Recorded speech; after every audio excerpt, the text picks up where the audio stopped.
हो गया भाई?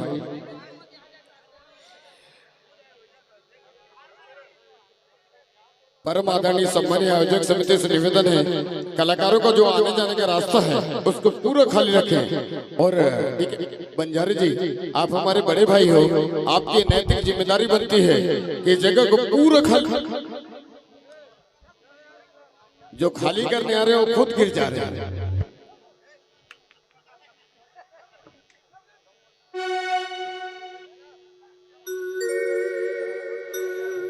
हम ये जगह को पूरा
जादू है वो,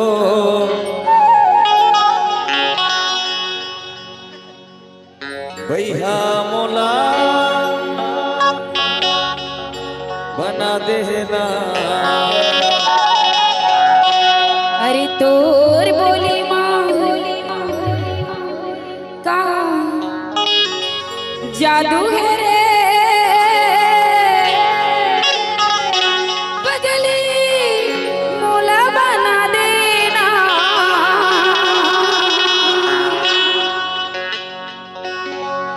अरे तय मोर नजर मत कर, सु घर दिखत लगे। हाँ अब काय गोठिया था तोर समझ नहीं आवे। कत्का सुंदर मीठी मीठी गोठिया था जी। भगवान तो ऊपर वाला चेहरा बना के भेजे हो ऐसे। हाँ मोर नजर मत तो फिर का बतावा, तोरा बड़ाई के जगह च नहीं रे। बता दे रानी कत्का सुघर दिखत हस रे। हाँ भैया मोला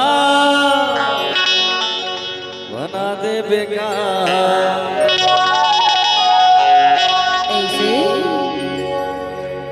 कहा हो कहीं नहीं गुस्सा में छोड़े हो।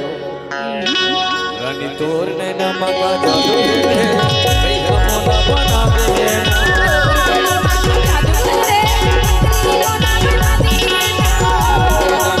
जादू है वो, भैया मोला बना दे।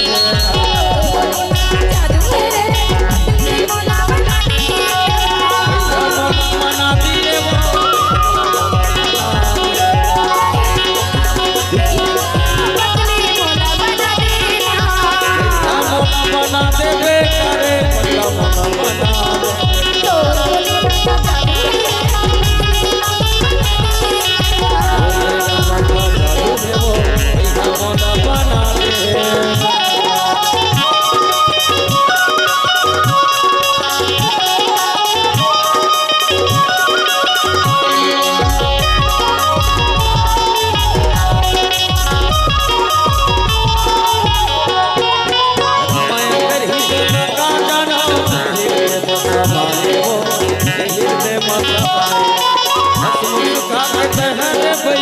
दिल में छुरी जलाए वो, दिल में छुरी जलाए।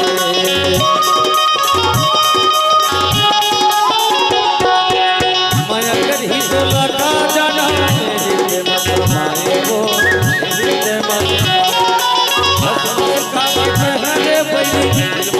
चलायो